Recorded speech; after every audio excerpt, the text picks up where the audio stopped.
Hey everybody, my name is Jason Major, and this is another episode of the Biblical Cinematic Universe, where I review movies and comics and entertainment that's based on biblical stories exclusively.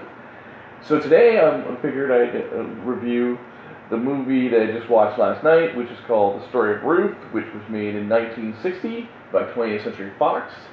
And it starred Stuart Whitman, Tom Tyrone, Peggy Woods, and Jeff Morrow, and introduced Elena Eden. And it was directed by Henry Koster, written for the screen by Norman Corwin. So this one was another one that took place in the 60s.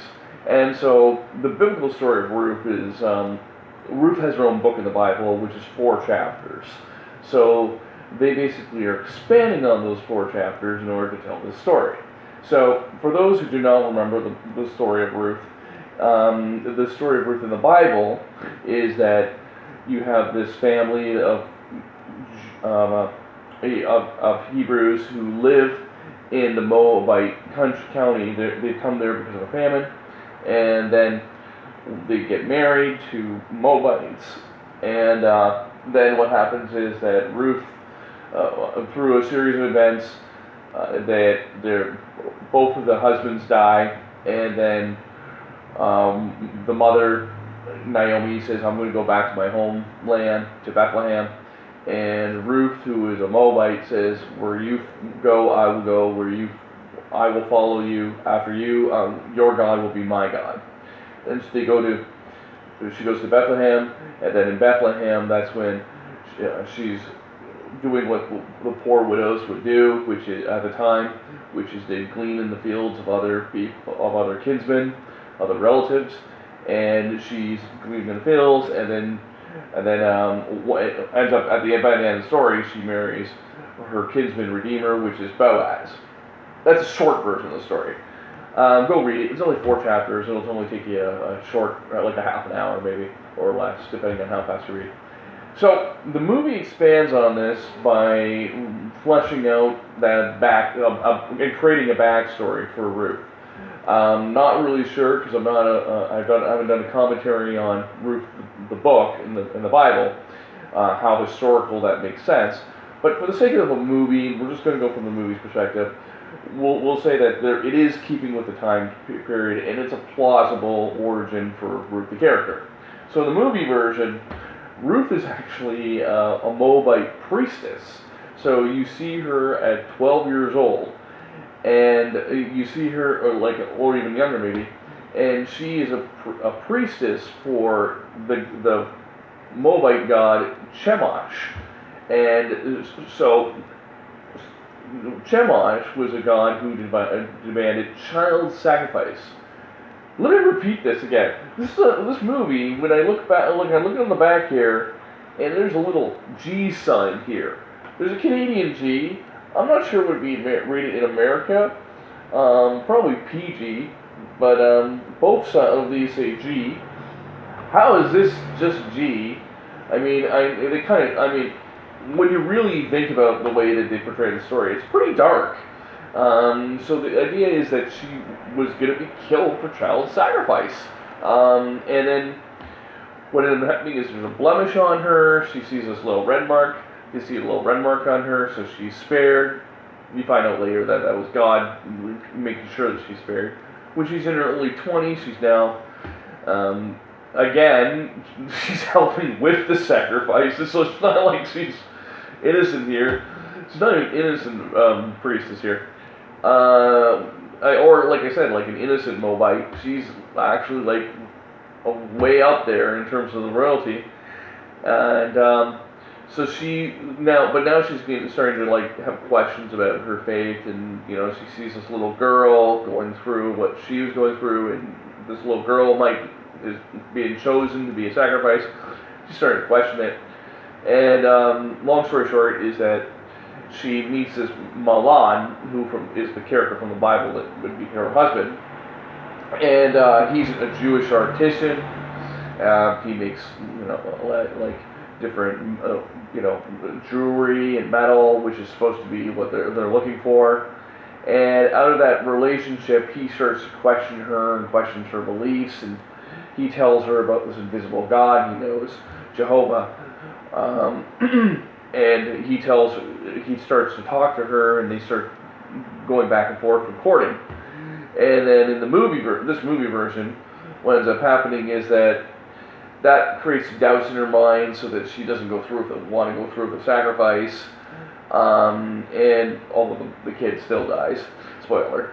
And then she starts to basically have this relationship with him. So I won't spoil the whole story for you, but what ends up happening is, like just in the Bible, is that through the course of events of them having this like love relationship, unfortunately, Milan dies. His brother dies, and then just like in the Bible, Ruth goes to be with Naomi, and they go back to Bethlehem. Now, they add another subplot in the movie where, because she's gone back to Bethlehem, but everyone knows she's a Moabite, people have this hatred of her. So, unlike the Bible story, which is pretty clean, that Boaz, she's gleaning in the fields, Boaz thinks she's pretty, and then eventually he courts her and he marries her.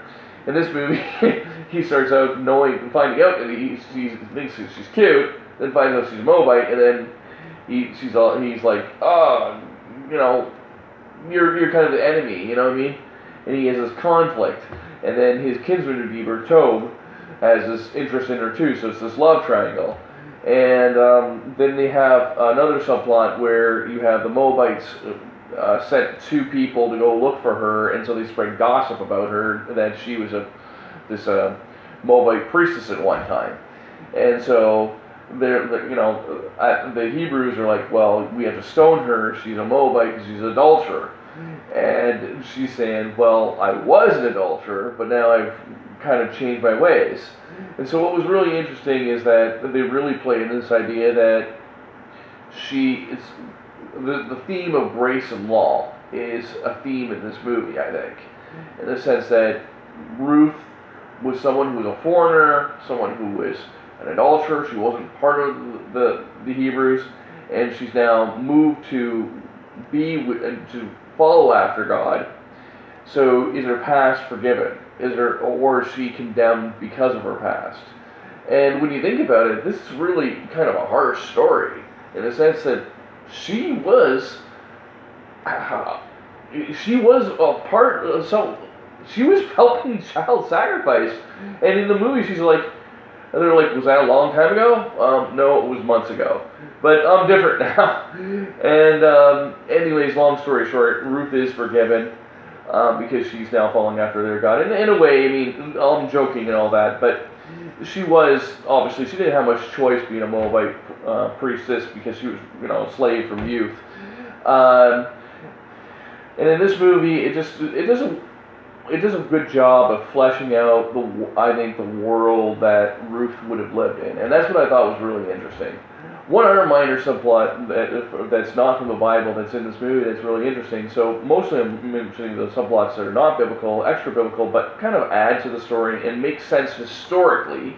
Is there's a scene where Naomi is at the well, and at the time they're looking to stone Ruth, and this prophet comes to the well and says, you will have Naomi, do not be afraid, for she will have a son, and that son will have a son, and so forth and so forth, and that will become David, or he just says a king. He says it will become the king of Israel, and from this king will come the Messiah who people will worship. The fact that they even mention that is really kind of interesting theologically. That scene's also repeated at the very end. So when Ruth gets married to Boaz, you see that prophet at the party, and he's walking away, and you hear kind of like a trumpet sound, and they reiterate again that Ruth's descendant becomes King David, who becomes who from King David is descended Jesus, who is the Messiah who people worship. As a film, I thought this was a great film. It was well done. It's not like an action-packed film. It's more of a historical romantic drama storyline. For me, I would say that from a biblical perspective, I obviously I don't have any commentary to compare what most people, scholars actually think about Ruth's past or anything. But I think that what the point of the movie was again the theme of grace and law, and also the idea of let's kind of show you the world in which Ruth and these Boaz and these biblical characters would have existed in. And I think the movie, because it came out after movies like David and Bathsheba and Samson and Delilah, was a response to those type of Bible movies as well. I think it was a response to that as well. But it's a good movie. It's a really enjoyable movie, and there are a couple other versions of the Ruth story that are in film, and so we'll be covering all sorts of different Bible movies. Like I said, I'm not going to start in chronological order. I'm just going to go with ones kind of at random and see what I got. But I would say I would recommend the Book of Ruth as another really enjoyable biblical movie, which captures kind of like gets you thinking about the history of these characters from the Bible. Thank you very much, and video.